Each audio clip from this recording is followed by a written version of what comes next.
up, guys? Mr. Mary here. We're going to show you guys how to get to student services and where the library is. Alright, let's go. We're going to walk right down here. We have the conference room, but students do not enter.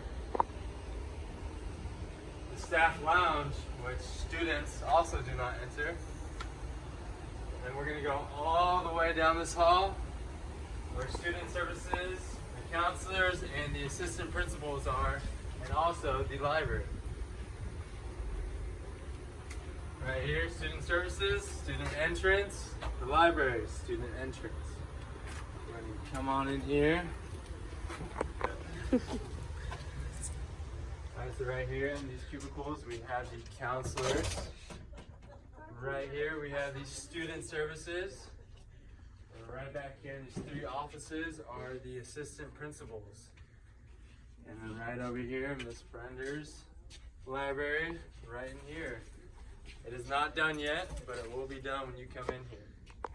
All right, there we go.